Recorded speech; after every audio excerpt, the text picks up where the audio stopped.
Hi, it's Nikki here with a new card in the Create Your Card series. Today I'm going to be showing you how to do a double die cut card.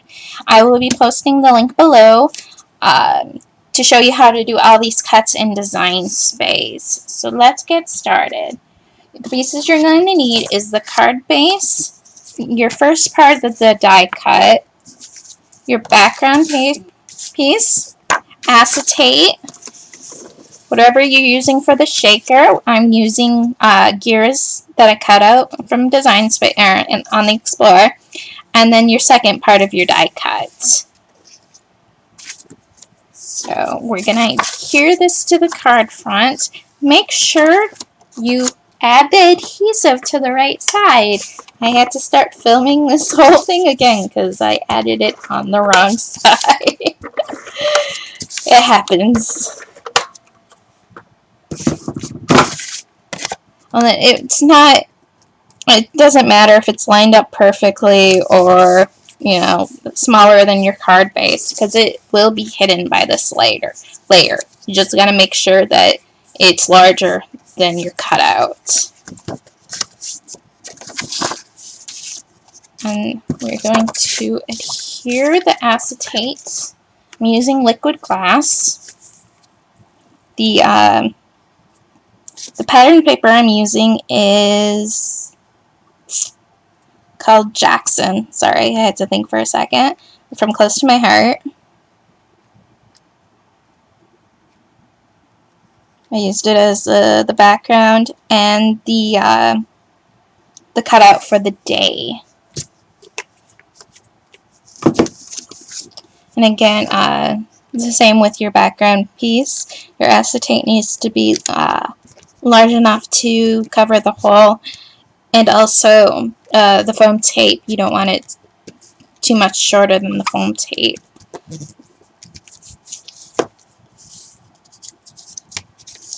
And I'm just going to add the tape around. Now, I've done shaker cards before.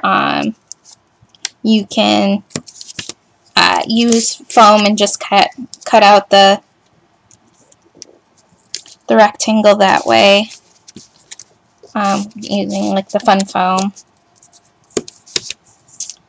And you always want to make sure when you're making shaker cards that your adhesive always connects. Now my gears are pretty big, they're half an inch. But if you're using like the micro beads and the sequins and stuff, those can get really small. And you don't want them falling out of your shaker. So I'm going to add the shaker. And I guess some of those circles are going in there too, the centers. Oh well. I guess it really doesn't matter.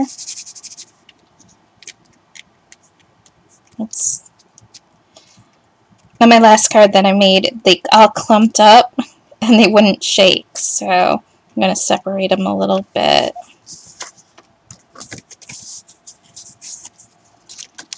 And then we're going to adhere this to the card.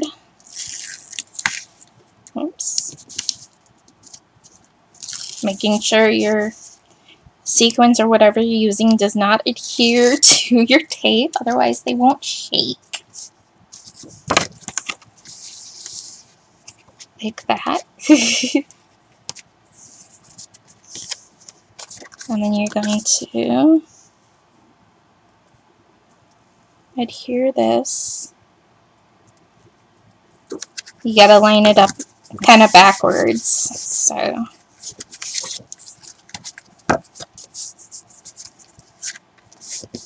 and now if this was a bit smaller, you'd want to add some adhesive, the foam along the lines, but that's pretty close to the end, so I'm not going to. And then we're going to stamp the happy.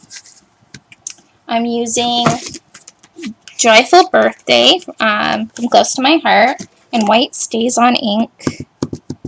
If you have acetate that can, like laser printer acetate or sampleable acetate, I don't even know if they have something like that. But basically, if it can be heated, you can use pigment ink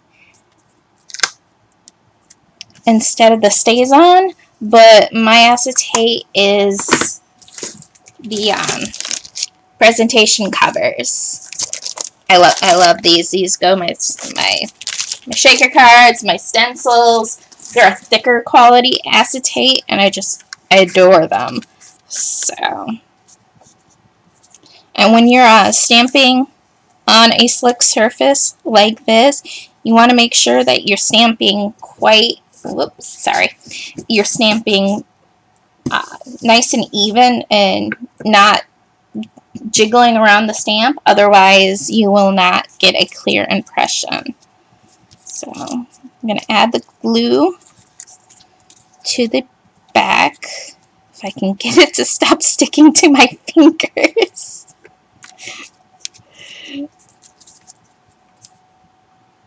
And I did the washi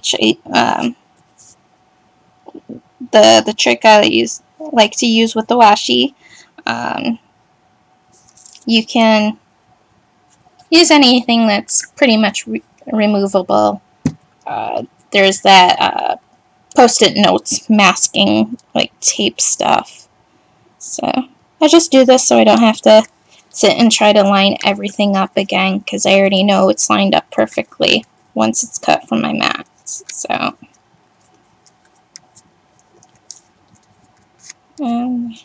there you go. And that is it. Well, I hope you enjoyed today's video. Come back next week for a brand new video. Thank you.